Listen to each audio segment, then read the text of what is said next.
할렐루야. 3월 15일 금요일 원포인트 큐티 가운데 오신 여러분들을 주님 이름으로 사랑하고 축복합니다. 오늘 하나님께서 우리에게 주신 말씀은 사도행전 10장 1절에서 8절까지의 말씀입니다. 사도행전 10장 1절에서 8절까지의 말씀 다 같이 한 목소리로 읽도록 하겠습니다. 가이사라에 고넬료라 하는 사람이 있으니 이달리아 부데라 하는 군대의 백부장이라. 그가 경건하여 온 집안과 더불어 하나님을 경외하며 백성을 많이 구제하고 하나님께 항상 기도하더니 하루는 제 9시쯤 되어 환상 중에 밝히 범에 하나님의 사자가 들어와 이르되 고넬료야 하니 고넬료가 주목하여 보고 두려워 이르되 주여 무슨 일이니까. 천사가 이르되 내 기도와 구제가 하나님 앞에 상달되어 기억하신 바가 되었으니 내가 지금 사람들을 요바에 보내어 베드로라 하는 시몬을 청하라. 그는 무두장이 시몬의 집에 유숙하니 그 집은 해변에 있다 하더라. 마침 말하던 천사가 떠나매 고넬료가 집안하인 둘과 부하 가운데 경건한 사람 하나를 불러 이 일을 다 이루고 요바로 보내리라. 아멘. 이 시간 구하는 자에게 찾아오시는 하나님이라는 제목으로 담임 목사님께서 큐티 인도해 주시겠습니다. 할렐루야. 자, 우리 요즘 계속해서 사도행전을 묵상하면서 역동적인 성령의 이 전진, 또 생수가 사막을 통과할 때 어떤 일이 일어나고 벌어지는지를 목도하고 있습니다. 오늘은 사도행전 10장에서 오늘 하나님께서 가이사랴 지방에 로마의 백부장인 고넬료를 찾아가서 또 변화의 기적을 일으키는 장면을 보게 됩니다. 하나님은 모든 믿는 자를 예비해 놓고 그에게 전파자를 보내서 바울을 보내듯 베드로를 보내고 하나님의 사람들을 보내서 복음을 듣고 변화시키게 하는 거예요. 자, 전파하는 이가 없이 들으며 듣는 것이 어찌 없으면 어찌 믿으리요. 그래서 우리는 다 너희는 아버지께서 나를 보내신 것처럼 너희는 가라 할 때 한 영혼이 죽게 돌아오는 엄청난 기적이 예비되어 있어요.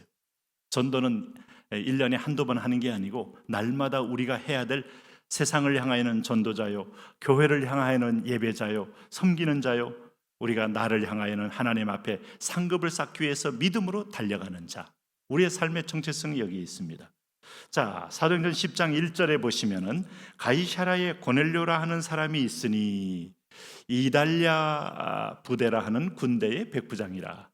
저는 뭐 이스라엘 방문할 때 가이사라 여러 번 간 적이 있죠. 여기는 가이사라 빌립보가 아니고 가이사라라는 해안가입니다. 로마의 부대가 주둔했던 지역으로 지금도 로마의 수로가 그 해안가, 지중해 해안가에 쭉 유적이 남아 있는 걸 보기를 볼 수가 있어요.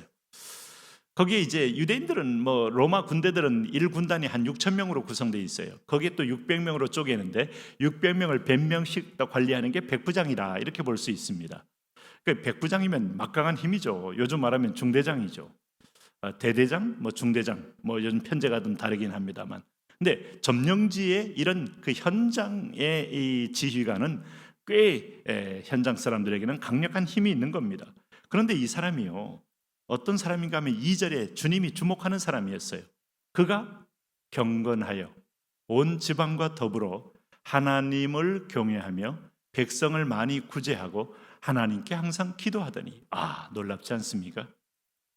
이미 구약에서 나오는 여호와 하나님을 알고 있었고, 아마 그가 기도할 때 하나님은 본격적으로 전도 이전이었기 때문에 그는 구약적 신앙으로 하나님을 경외하고 백성을 많이 구제하고 하나님께 항상 기도했던 참 이스라엘 사람이 되었던 인물이에요. 아브라함 때부터 하나님은 아브라함의 혈통을 강조한 게 아니고 아브라함의 집에 유하는 객이든지 이방인이든지 다 할례를 받고 돌아오면 다 하나님이 내 백성으로 품어주셨어요.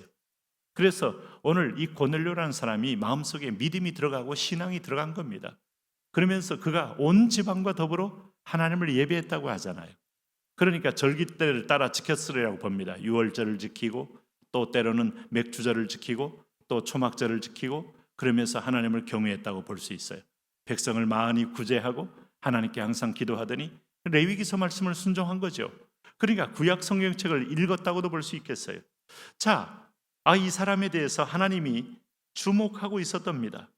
그런데 3절 보세요. 이방인 고넬료가 하루는 제9시쯤 되어 환상 중에 밝히 보매 하나님의 사자가 들어와 이르되 고넬료야. 여기도 또 하나님이 환상 가운데 고넬료를 부릅니다. 여러분, 오늘도 당신이 하나님의 시선을 끌 수 있는 그런 어떤 삶이 있습니까? 어떤 삶일까요? 물론 있는 것 자체로도 하나님 우리를 이뻐 보지만 하나님께 구제와 경배와 경외하심과 예배할 때, 특별히 부르짖을 때 하나님은 귀를 기울여 우리를 주목합니다. 오늘도 여기 이방인, 우리는 혈통 하나님 따지지 않아요. 함의 자손이냐, 셈의 자손이냐, 야벳의 후손이냐, 하나님 그것 따지지 않아요. 오늘 하나님은 모든 인류에게 공평하신 분입니다. 유대인들은 하나님이 하나님의 복음을 전하기 위한 도구로 사용한 것뿐이지 하나님이 유대인을 특별히 더 애착을 갖고 있는 건 아니에요. 물론 그들은 끝까지 하나님의 구원의 표징으로 쓰임 받습니다만은 오늘 저나 여러분이나 우리는 다 마태복음 1장에 예수 그리스도의 족보에 들어오는 이방인 가운데 동일한 하나님의 자녀입니다. 그럴 때 오늘 우리는 하나님의 주목을 끈다는 것은 내가 기도할 때, 중보기도할 때, 하나님의 이름을 부를 때, 예수님의 이름을 부를 때, 여러분 자녀가 아비의 이름을 부를 때 아비가 돌아보지 않는 분이 있어요? 오늘도 하나님의 이 주목을 받는 사람 축복이죠. 권력자의, 절대 권력자의 주목을 받는 사람, 분노로 주목을 받으면 형벌이 임하지만 오늘 국가의 선한 일을 위해서 또 도움이 되는 일을 위해서 주목을 받는 사람, 국가 훈장을 받는 거죠. 하나님의 상급 받는 겁니다. 자, 그럴 때 4절 보세요. 하나님이 이제 불렀어요. 고넬료야 하고 불렀더니 고넬료가 주목하여 보고 두려워하여 이르되 주여 무슨 일이니까? 전사가 이르되 내 기도와 구제가 하나님 앞에 상달되어 기억하신 바가 되었다. 기도가 들려진 바 되고 구제가 하나님 앞에 주목을 끌은 바 되고 하나님 앞에 다 올려진 바 되었다. 은밀한 가운데 도왔던 일이 하나님의 눈에 들었다. 내가 하나님 앞에 어쨌든 간에 다른 것 못해도 시간을 정하여 기도하는 것 때문에 하나님의 귀를 내가 붙잡았다. 오늘 이게 수지 맞는 겁니다. 자녀를 위한 기도, 가정을 위한 기도, 내 인생의 미래를 위한 기도, 우리 공동체 수는 목장을 위한 기도, 우리 다음 세대 영아부, 유치부, 유초등부, 중고등부 요셉 기도를 위한 기도, 이게 절실하게 필요하잖아요. 그리고 지금 매우 위급중한 상황 가운데 남북의 북한의 복음 통일, 예수 통일, 피 흘림이 없는 통일, 이게 얼마나 절박한 기도입니까? 할만하죠. 이방인 기도도 하나님이 기억하여 주목하는데 왜 여러분의 기도와 저의 기도를 하나님이 주목하지 않겠어요? 오늘 그럴 때 5절에 보니까 하나님 바로 그의 기도를 들으시고 뭐라고 합니까? 내가 지금 사람들을 요바에 보내어 베드로라는 시몬을 청하라. 그는 무두장이 시몬의 집에 유숙하니 그 집은 해변에 있다 하느니라. 베드로도 요바에 와 있어요. 거기서 요바를 불러들여라 라고 말씀하고 있는 겁니다. 베드로는 하나님 뭐 하셨어요? 가서 또 따로 환상을 보내셨죠. 무두장이는 여러분 세상에서 천한 직업으로 취급하는 데인데 하나님은 이거 천하게 보지 않아요. 하나님은 레위기 11장에 신명기 14장에 우리가 부정한 음식들 가득 있었지만 이제 베드로에게 이걸 잡아먹음으로 너는 부정이 아니라 내가 명하면 이게 선이고 축복임을 알아라. 이제 율법을 뛰어넘는 은혜의 세대, 율법을 뛰어넘는 은혜의 새로운 신세계 보여주는 겁니다. 오늘 우리가 은혜 때문에 하나님의 앞에서 이렇게 이해 안 되는 축복을 누리고 있는 것이죠. 그럴 때에 7절 보세요. 마침 말하던 천사가 떠나며 고넬료가 집안 하인들과 부하 가운데 경건한 사람 하나를 불러 이 일을 다 이루고 요바로 보내니라. 이렇게 해서 드디어 고넬료와 아주 유대주의자였던 베드로와의 만남이 있는데 이 고넬료에게 이방인에게 복음을 전한다는 건 있을 수 없는 일인데 놀라운 하나님의 환상으로 이런 장벽이 깨어지고 연결이 이루어지는 거예요. 우리가 오키나와에 제가 선교를 갔을 때 거기서 일본 사람과 화해 선포를 했어요.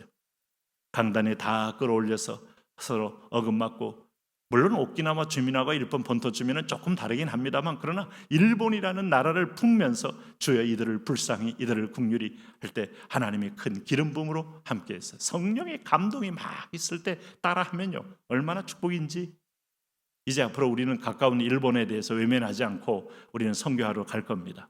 여러분 동참하시기 바라고 오늘 그리스도의 사랑으로 덮고 나가기 바랍니다.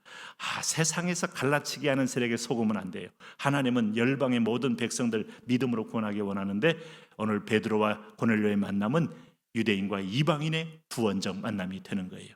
나도 오늘 편견 갖고 있는 일가와 친척과 미움의 대상에게 성령께 맡겨보세요. 기적이 일어납니다. 하나님, 이런 축복의 주인공 되게 하여 주옵소서. 예수님 이름으로 기도합니다. 아멘.